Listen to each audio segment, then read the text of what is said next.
back to Magic TV. My name's Craig. It is 9 o'clock on a Thursday, which means it's time for a Magic Stuff. And today I'm going to be talking to you about the 7 best openers that you can use in your close-up act, whether that's walk around, whether that's a parlor show, whether that's mix and mingle, whether it's table hopping in a restaurant, whether it's banquet. These are the 7 best openers, in my opinion, that you can do if you are a close-up magician. Now, I have done a couple of other videos about openers. If you want to look at those, you can do so in the description down below. The first one was everything that you need to consider when you're actually putting an opener together yourself for your own act, all the different things that you need to consider.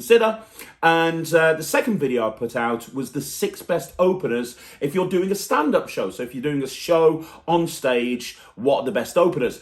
A lot of the stuff that you use in a stage show won't necessarily work if you're doing close-up magic, because obviously if you're doing close-up magic, there's so many things that you need to consider. You need to consider angles. You need to consider examinability. You need to consider whether the trick resets or not.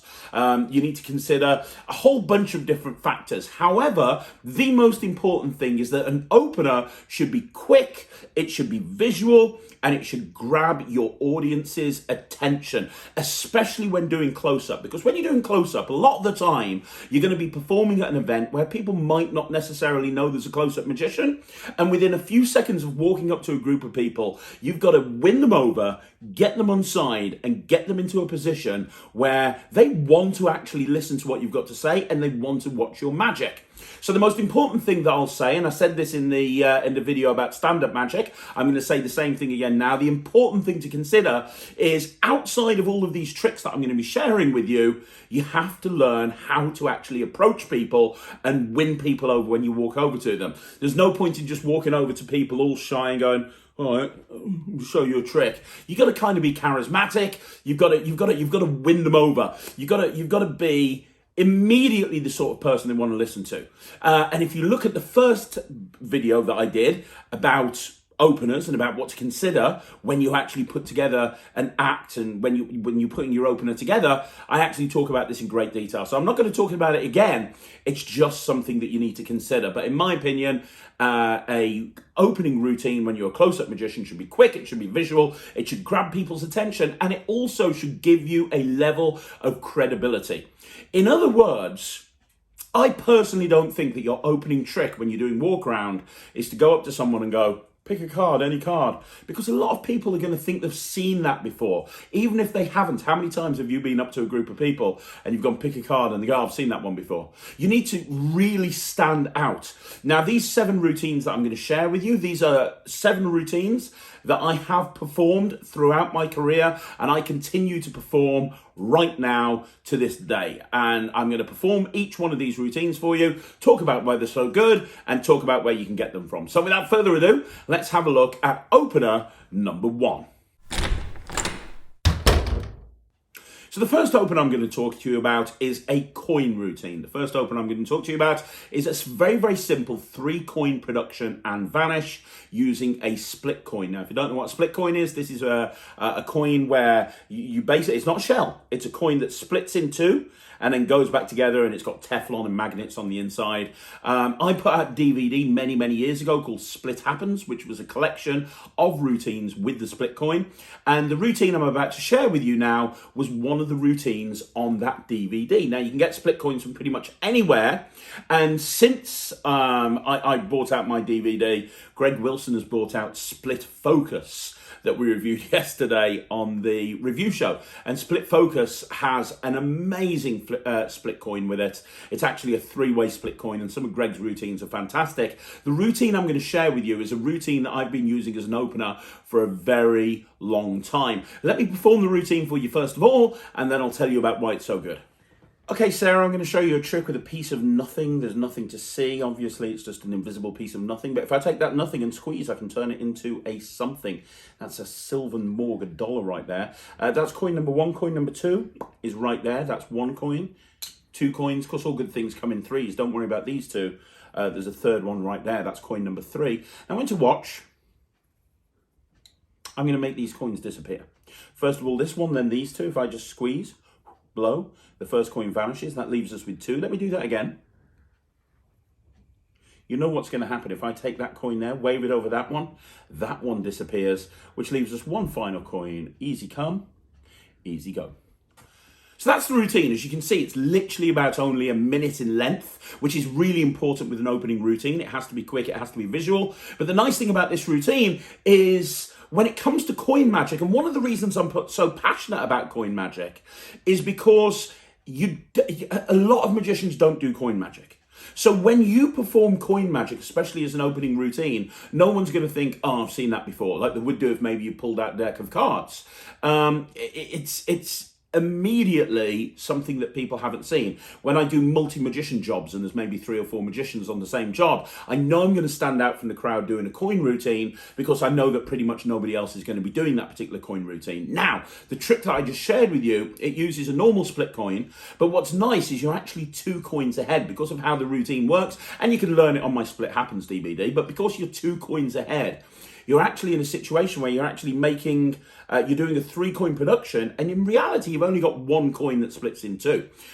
You're actually getting 2 coins ahead at various different points in the routine. Now, how I performed it for you is how I've performed it for years, including putting the coin at the tips of the lips in order to make the vanishes a little bit easier. I am currently re-routining that because when I go back out there again, after a year of being locked down, obviously people aren't going to be wanting to see me put coins in my mouth. So I am going to re-routining that, but I wanted to share with you the routine that I've used as an opener for all these years. In a minute, if you actually think about it, I'm making coins appear, bare-handed production of coins. I'm making coins, 3 coins appear. So I'm making a coin appear, making a coin appear, very quickly making them disappear.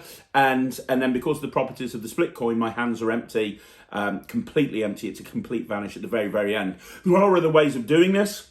You can use a shell and a flipper. You can use something like Josh J's Triad coins. You can use a 3CM or a triple threat, or you can just use sleight of hand. If you look at Daryl's Elbow, Neck and Knee, which he put in Spectacle by Stephen Minch and has been put on his various different DVD projects, that's another example of doing a 3 coin production. This is my preferred way to go with this as an opening routine, but the point is, if you've got a really nice 3 coin production and vanish, it really lends credibility to what you do, because within a minute you've done some incredible magic that they probably haven't seen before, and you've set yourself up for what you're going to do next. Now, I would say to you that if you're going to do a routine like this, use a silver dollar like I did in that routine, and if you get the Greg Wilson split focus set, it does come with a silver dollar, purely because I think it's more visual, and I do this an awful lot in banquet situations. It works great mix and mingle, but I do this a lot in banquet situations so that people can see it very, very clearly from the other side of the table. So there you go, that's the first routine. You can learn it from Split Happens. You can get split coins from pretty much any magic dealer, or you can get split focus from any magic dealer as well. Now let's look at opener number 2. Okay, so the second routine that I want to share with you was published on a DVD called The Unknown by Mark Bendall, which was brought out by RSVP Productions, which is Russ Stevens' production company, and it's called Bag for Life. Now, it was marketed as a separate routine through RSVP as well, and I think you still can get it as a separate routine, or you can learn it from the Unknown DVD, which is available as a download directly from RSVP Magic at the moment. And what it is it's another routine with a split coin using a see-through bag. And the whole idea of it is you bring this see-through bag out, you show that you've got 2 coins in there, they openly name a coin, you pull the coin out, you give it them to examine, the other coin's left in the bag, they can have a look at that to examine. It's literally over in a couple of seconds, but it is so super visual, and the penetration looks so clean. I'm going to perform it for you, and then I'll talk about why this is so good. Sarah, I've got a little see-through bag right here, a little see-through bag, and inside there's 2 coins. There's a Mexican coin, that's the little one, it's a copper coin, it's a Mexican centavo, and I've got a big silver dollar, that's the American coin. The American coin's bigger, because everyone knows Americans like to do things bigger and better than everyone else. But 2 coins in the bag, a silver coin and a Mexican coin. Which one do you want to do the magic with, the big one or the little one? The silver big one. The big silver one. Look, all I have to do is snap my fingers, and at the tips of my fingers, I can actually take that coin, make it penetrate through the bag. There's the Mexican coin still inside the bag. You can have a look at that and examine it. You can have a look at the silver dollar. You can check everything. So I can't say enough good things about this routine. I wish I'd invented this. I spent absolutely ages coming up with different things to do with a split coin, and this never even occurred to me, and it really, really should have, because it is such an amazing use of this prop. The whole idea about just showing this bag, and you can do it at the tips of the fingers. That's the beautiful thing about this. You just have it in your pocket, you reach in, you take it out, you show this bag from all angles. It's completely angle proof. You get them to name a coin, and boom, that coin penetrates the bag. And the beautiful thing is they can immediately have a look at that bag. That other coin is in there. There are no holes in the bag. They can examine the other coin. Everything's examinable. And a lot of the time, what I'll do after that is I'll go into a jumbo coin production. So I'll go into a jumbo coin production after I've pulled the coin out the bag. It's a beautiful moment of magic. And remember what I said about an opening routine. It should establish credibility and show people, wow, okay, this guy's pretty good at what he does. This absolutely does this. And also, if you want to think about social distancing, which is something that for a while us as performers are going to have to think about, from a social distancing point of view, this is perfect because you show the bag, boom, pull it out, job done. Now, have a look at the Gary Jones interview on this channel, because Gary talks about how he uses this prop, and he actually does it by doing it as a wedding routine for the bride and groom, and he uses it as an opening routine for a bride and groom on a head table, and he has a shilling inside the bag along with another coin, and he gets the shillings from eBay like really cheaply. If you don't know, in the UK a shilling is considered lucky if you give it to a bride and groom. And he shows the two coins, and he literally pulls out the one coin, leaves the shilling in there, and gives it to the bride and groom, and puts his business card in there as well. So yeah, it's a great giveaway. You can give that bag away, or you can reset it instantly, but it's visual, it's angle proof, it's examinable. The magic's over in literally 20 or 30 seconds. And again, I don't want to keep banging on about it, but it establishes credibility, takes up no pocket space. It's the perfect opener. It's absolutely brilliant. Right, with that in mind, let's have a look at routine number 3. Okay, so the third routine is the shrinking card case. The shrinking card case. Now, there's a few different places that you can get shrinking card cases. My favourite shrinking card case is from John Kennedy.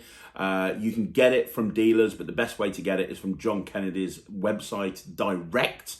And what the shrinking card case is, I remember the first time I saw somebody do the shrinking card case. It was Tommy Wonder, and I was just absolutely blown away. He had this deck of cards. He reached in, he took a pack of cards out, and then the deck shrunk. The box shrunk, and I was like, oh my gosh, that is amazing. Well, John Kennedy sells a shrinking deck, and what it is, it's a routine where the card box shrinks. You take the cards out of the box, regular deck of cards, the card box shrinks, and then the deck shrinks. And then what happens is you take one of the miniature cards, the deck's now miniature, you put that to one side, you grow the deck again, and then the miniature card that you took out, you grow that as well. It's a really nice routine. It's not brilliant for certain situations because you do require a table, you do require a close-up pad as well.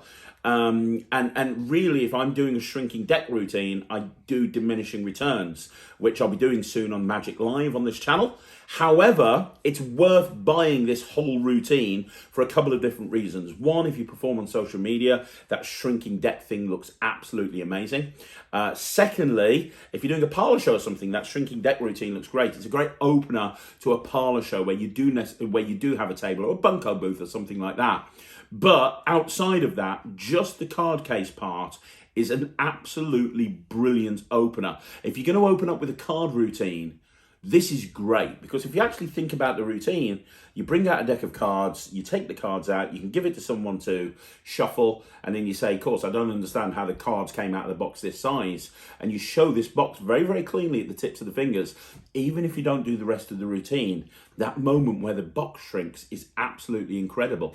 But if you just do that particular sequence, you're left with a regular shuffled pack of cards which they're shuffling, and you can go into any routine, and it doesn't require a table. You literally just show a deck of cards, open it up, give them the cards, this deck shrinks, you put it away, and it's about a 3-second reset at the end of the routine. I'm going to perform the whole John Kennedy routine for you so you can see the whole thing, but the reason I'm advocating this as an opener isn't necessarily for the whole routine, because it's a little bit impractical in certain situations. It's for that card case, because I think that card case moment at the very, very beginning, you can forget the rest of the routine, do the card case, and it's just absolutely mind-blowing. Let's have a look at that right now. Okay, Sarah, I'm going to show you an illusion with a pack of cards. Do you see the card box? Yeah. Do you see the 52 playing cards? Yes. The question I've got to ask you is, how did those cards come out of a box this big? I mean, look at the size of that box there. Look at the size of the box. Do you want to know how the cards came out of a box that size? Because think about it. Big deck, little box. It's simple. You see, the whole thing was an illusion. It's actually a tiny deck of cards. You can see they're actually a lot smaller than a regular deck. If I want to make it a big deck, all I have to do is give a little shake. And when I do, we get a big pack again. Other than that King of Hearts. I mean, if you have a look at that King of Hearts, it's fairly obvious that a normal card is quite a lot bigger than that, right? Unless I do this, and then I can make that King of Hearts exactly the same as all the others. So like I say, I cannot tell you how strong that moment is where you take the cards out the case and the deck shrinks. It's absolutely incredible. It really is. If you like that sort of plot, have a look at Diminishing Returns by Mike Power. It's a fantastic routine, and he's got a few different handlings of that, which means that you can take this plot a little bit further if you want to. But I can't stress enough how important it is to establish credibility if you're going to open up with a card routine. If you're going to open up with a card routine, you need to do something rather than just saying pick a card. And having that moment, you may as well do something with the box. A lot of the time, you're not using the box. The box is there to have the card case, to have the cards in. You take those cards out, you take the tuck case, boom, it shrinks. Beautiful moment of magic, put it away, you've established your credibility right there, and it's a very quick moment that really kills. If you've never tried to do this in front of a real audience, you'll be amazed at how good the reactions are. Right, with that in mind, let's have a look at the next routine.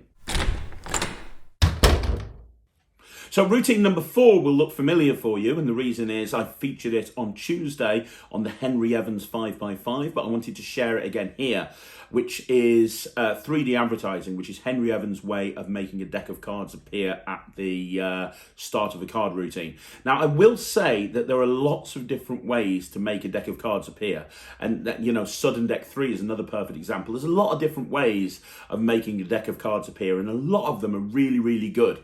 And I have like 5 or 6 different ways to either make a deck of cards appear magically or print a deck of cards or something like that. And one thing that I'm going to be doing in the future, I'm going to be looking at the best deck productions and the best opening card productions that you've never seen before that you can use in your act. But I didn't want to make this video all about different ways to make decks of cards appear. So I wanted to pick one. And if I was just going to pick one in a high pressure environment, I'd pick 3D advertising. And there's a few different reasons why I would. First of all, it looks incredibly visual. It really does. You've got this beautiful moment where you show this catalogue and you can see it both sides, or they feel like they can see it both sides, and it looks just like a genuine catalogue. And you just hold it here, they can see the picture of the blue cards, and boom, you shake them out. You can then give that catalogue out to somebody for examination. You can take the cards out, the card box can be examined, the cards can be examined. It's fantastic. It fits into your top pocket. It takes 3 seconds to reset, and everything's examinable, and there's really no angle issues. As long as you hold it here, there's no angle issues. Let me perform the routine for you very, very quickly, and then we'll kind of sum up why this particular routine is so good.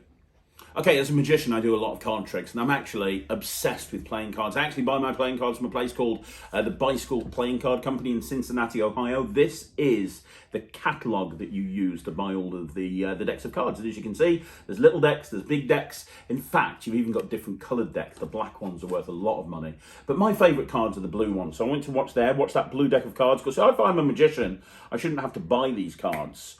I should be able to just make them appear by magic. And now I've got a deck of cards. You can have a look at this catalogue, and I can open up these cards and I can go into my favourite card trick.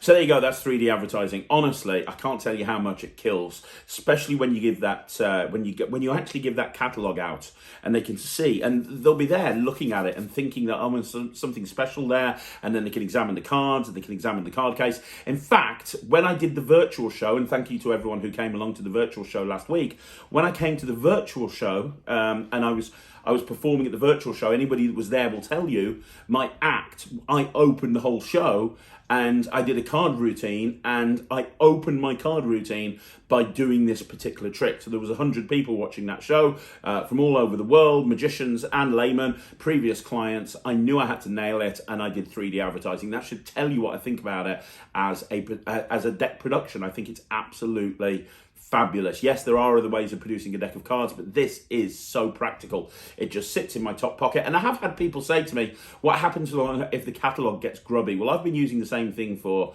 probably the best part of 2 or 3 years, and I've never had the catalogue get grubby. If you think that is an issue for you, the catalogue is regular. There's nothing gimmicked about the catalogue.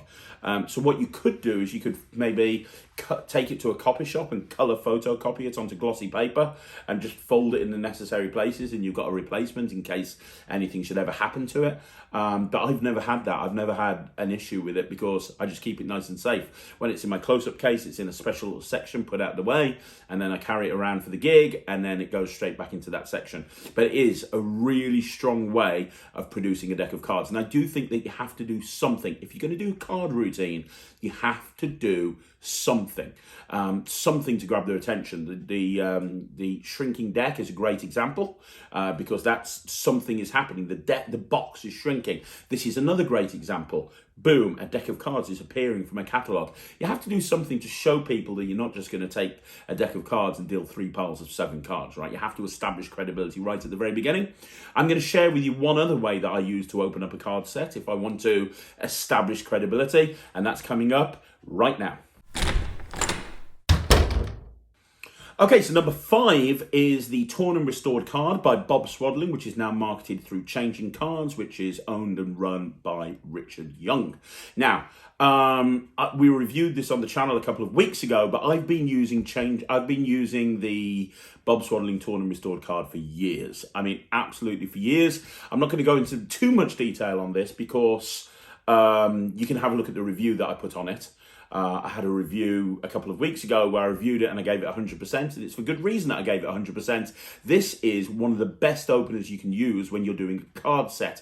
If you're planning on doing a card set, before you bring out a deck of cards, I always used to bring it out as a single card, and my opening routine would always be, for years and years and years, ladies and gentlemen, my name's Craig, I'm a magician, I'd like to show you something with a playing card. You're going to see an illusion right now. You see, if I take this card and tear it in half, it looks like it's been torn. It looks like it's been torn into quarters, but ladies and gentlemen, this is just an illusion. Did you miss that, sir? Well, let me see if I can show you something else. Rather than just using one card, let's use a whole pack.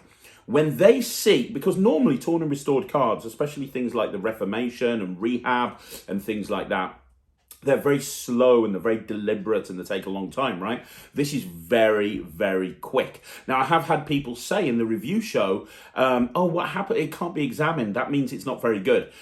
It's absolutely, I've done this routine for years and years and years, and the way you present it, nobody ever wants to examine the card, ever, because it's shown, boom, you tear it in half, you restore it, they can see it's restored. That's not an optical illusion, they can see it's restored. You've thrown it up in the air, there's no little pieces. I then immediately say, well, you know, maybe one card, maybe I should use a whole deck. Let me take the deck of cards out. Can you shuffle these cards for me, sir? It's a 20-second thing that is designed for establishing credibility. It is an amazing opener. And honestly, if you're worried about examinability, please do not be worried about examinability. However, having said that, I will share with you an idea that I had which makes it completely examinable, which is...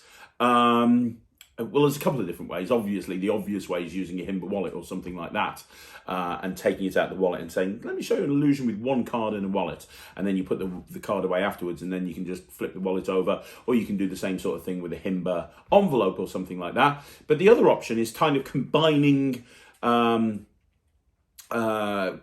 idea that Harry De La Cruz had on the actual download, with a little bit taking that idea in a further direction. So what you can have is you can have a envelope that you put down on the table, and you can openly show that you've got a couple of cards in there, and you take one of the cards out, and then what happens is that you tear that card up so you can see the torn pieces of that card.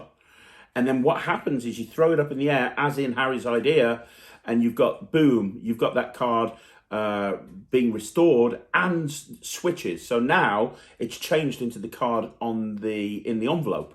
And so now you show this and you say, well, if this card is here, have a look in the envelope. And now when you look in the envelope, you've actually got torn up pieces of the original card. So it's like a transposition. So you've got your torn pieces here, you've got your regular card here, boom. Now you've got your regular card here and you've got the torn pieces here. But as they open up the envelope to look at the torn pieces, you've got all the time in the world to do a pocket switch. Nobody is looking over here. Everybody's looking at that envelope, and obviously they can look at the envelope because there's nothing special about it. You take out the torn pieces, you're good.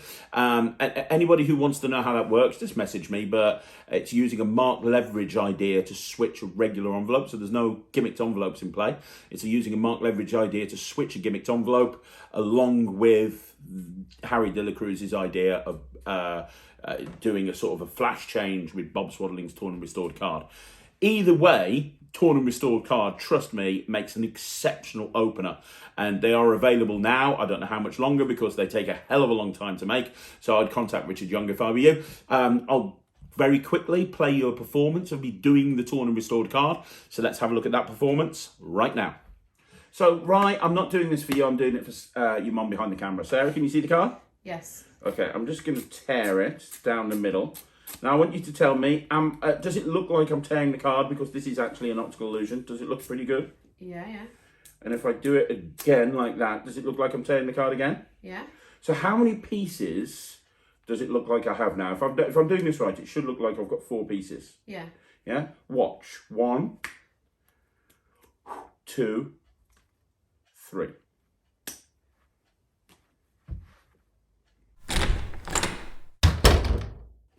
Okay, so the next routine we're going to be looking at is Spooning Around by Axel Hecklau. I remember the first time I saw Axel do this routine.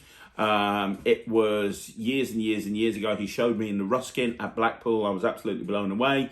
If you don't know what spooning around is, there's a few different ways of doing it, but the whole idea is that you show a spoon. One of the ways that Axel's very well known for doing it is you put the spoon in your mouth and you turn it around in your mouth, and when you do, you take it out, it turns into a fork. He's also got an idea with an envelope where you put a spoon in an envelope and you kind of put stick through it or whatever, and when you take it out, it's turned into a fork. There's a few different ways of doing it. I've got like 3 spooning arounds. I also have a spoon to fork, which got sent for a review a little while ago, which is kind of a version of spooning around, but also different. The reason I'm telling you that is because I'm filming this in my studio at home, and all of my spooning rounds are in my office, in my warehouse, along with all my illusion stuff, because that's where I keep a lot of my stuff when I'm not using it. And I want to share this routine with you, so I'm going to be using this other prop that got sent in for review, which is a nice version of the spooning around gimmick. But if I were you, the spooning around by Axel Hecklau is better made. So I'd go with Axel Hecklau's original. It's so much better. But I'm not going to go over to the office to grab that, so I'm just going to use this similar gimmick to show you what I do in a gigging situation. So let me just give you a live performance of this routine right now. So, Sarah, I'm going to show you something with a spoon. Have you ever heard of a guy called Uri Geller? Yes. Uri Geller is a guy that can bend things with the power of his mind. He bends knives, forks, spoons, cutlery. He's basically a professional bender. That's what he does for a living. Now, I'm not going to do that, but I am going to see if I can go one step further. I'm going to try and bend this spoon. I'm not a mind reader or a spoon bender in any way, shape or form, but I have learned to do this through years of practice. I can actually bend a spoon with the power of my mind. Are you ready? First of all, I have to look at the spoon, and the first thing I have to do is I have to make the spoon move. You see, if you concentrate hard enough, you can actually make the spoon move. What do you think, Sarah? Are you impressed? No. I mean, this is something that dreams are made of. I can tell you're not very impressed. So I'll tell you what, let's see if I can go one step further, because after all, I am a magician. I'm not a mind reader. I'm not a spoon bender. I can't bend a spoon, but I should be able to do something instead. See, if I take this spoon and blow, I can take that spoon and I can turn it into a fork. And that's why I'm a magician. You can have a look at that. Nice. Okay, so you can see how I can do it. You can see how I do it. What I tend to do is a hook line is so important with an opener. I've talked about this in other videos, but having something that will hook the audience's attention and get them interested in what you're doing. And Uri Geller, bringing up the subject of Uri Geller is always a good hook line because everybody's heard of Uri Geller. If you say, who's Uri Geller, what does he do? Everybody knows. So you've got this whole idea of, hey, I'm going to show you something with a spoon. You've seen all of the magicians like Uri Geller that bend spoons. Well, I'm going to show you how to do this. I've been practicing. I can do this myself. And then you do that obviously terrible gag, which establishes my character. And I think that's very important to establish your character as part of the opener as well. So you're establishing your character. You're getting them to laugh, hopefully. And then in the offbeat, in the misdirection, you go, well, I'm not a spoon bender, I'm not a mentalist, I'm a magician. This is what a magician would do. And then you take it and you turn it into a fork and you give it to the audiences to examine. They can immediately then take that and have a look at it. Now, I was doing that performance sitting down. If I was standing up, I always have a button magnet, which is a magnet in your back pocket. And I can just ditch that just by bringing my hand down. As I come up here and I'm holding the spoon, apparently the spoon, this hand comes down. As I say, I'm going to try and do something different. And then I come up here and my hands are empty. Couldn't do that when I was sitting down, but that's what I normally do in a gigging situation. But the reason this works as an opener, one, it's really visual and it's something unexpected. Two, it's not something that you see many magicians do. Three, as I say, it's a great hook. It really is a very good hook, bringing up somebody like Uri Geller. Four, I'm establishing my character. I'm letting them know, A, that I don't take myself too seriously. This is a really funny moment, and also that I'm a magician. I make it very clear I'm a magician. I'm not a mind reader. And then I show them something unexpected. Just when the expectation level has been set really low, I then kick them in the face with something amazing, and I can hand it out. And at this point, unlike the Torn and Restored card, which is presented in a different way, with this, they've seen the spoon. It's turned into a fork. I don't go, hey, you can examine this. But a lot of the time people grab that because they just want to see it. They can't believe that a spoon has turned into a fork. What's nice is if I'm doing restaurants or I'm doing table hopping, I'll grab a fork off another table. If there's an empty table nearby, I'll pretend that I'm grabbing that fork. Oh, hey guys, I want to show you something with a spoon. Has anyone got a spoon I can borrow? Oh, don't worry, I'll get one from over there. Hey, let me show you something with this. And then as I pretend to put it back, I'll sleeve it and just stitch it into my pocket. But it's a great opener, fantastic opener. And again, it doesn't use cards, it doesn't use coins, it uses something a little bit different. It's called Spooning Around. It's by Axel Hecklau. Okay, and the final routine that I want to share with you is Extreme Burn. Extreme Burn by Richard Sanders is a version of Easy Money. Is it Easy Money? Let me know if I'm wrong in the description down below. But Pat Page's original system of turning a whole bunch of paper into a whole bunch of money. There's been lots of different versions, Hundy 500, Greg Wilson's got his own version. In my opinion, the best version is Extreme Burn 2.0, Locked and Loaded. It's an amazing version of the plot, and it always gets a fantastic reaction. This is a great opener because a lot of the time, how many times have you been to a gig and people have said, hey, if you're a real magician, turn this into a £20 note or something like that. You hear it all the time. Well, with this, you're actually going to do that. You're actually going to take some money out of your pocket and you're going to turn it into a £20 note. Again, it ticks all the boxes. It's pretty, as long as I hold it here, it's pretty much angle proof. You can see it from a distance. Now, I do Extreme Burn in a different way to a lot of other people. It's a handling that was on the Extreme Burn DVD, but not a lot of people do it this way. A lot of people, they have it in kind of a flat position and they shake it and it changes. That's great for walk around, but I tend to use Extreme Burn more in a kind of a banquet situation or a table situation or a parlor show situation, not in a walk around situation. So for me, holding it up like this and doing the change, that works better for me because then I'm bringing it up here. Everyone can see, even for a bit of a distance. If I was holding it down there, they couldn't see. So that's my favourite change that Richard actually presented as part of this project. Let me just quickly show you a quick performance of it and you'll see why I like it so much.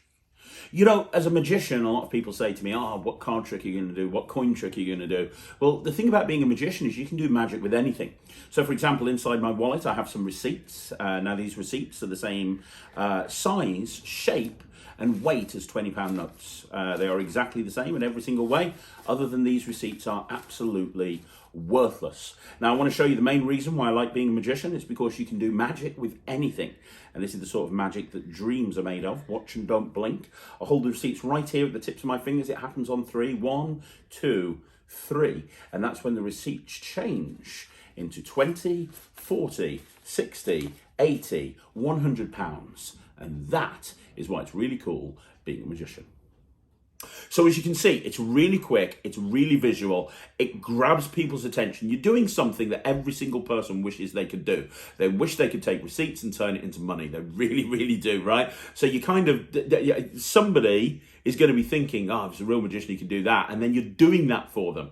And then it's so clean afterwards. This is another example of something that's not examinable at the end, but it doesn't really matter. And I think that's important consideration to understand. There's certain routines where you want to build into the way that you perform it, the ability to have it examined, but then there's other routines where you don't. This is one where it's not that important. Again, it's presented very similar to the torn and restored card, which is, hey, watch this, boom, it's changed, done.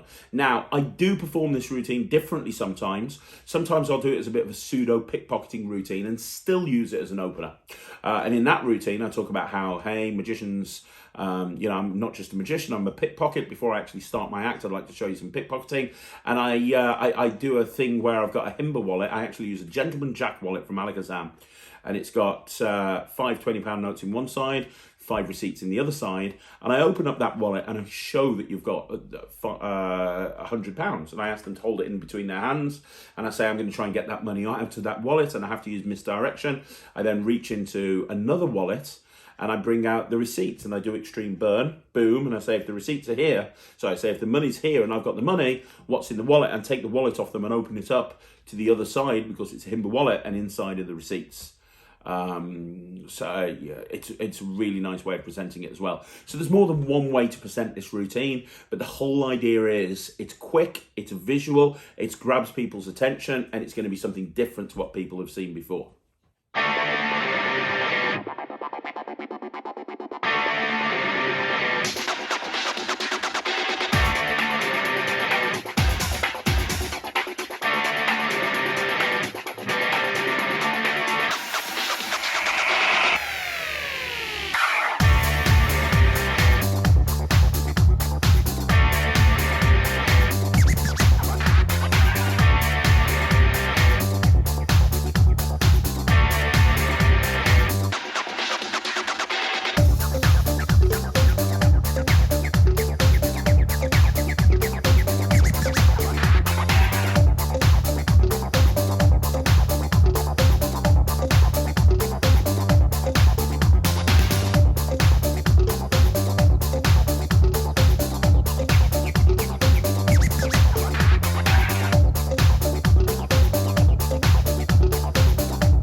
So there you go, guys. That's 7 different routines, opening routines that are absolutely perfect for a close-up show, whether that's a parlor show, whether it's walk around, whether it's mix and mingle, whether it's table hopping, whether it's banquet.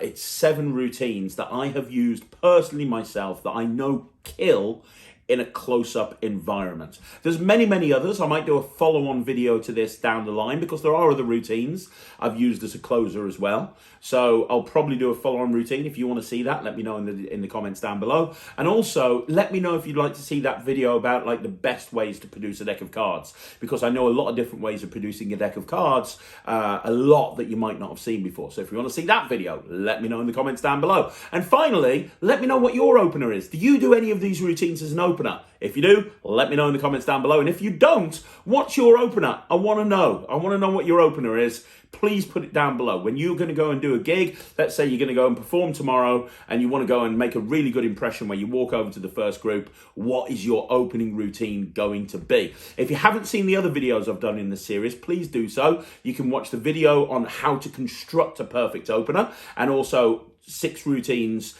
that are perfect openers for a stage show. You can see both of those in the Magic Stuff playlist.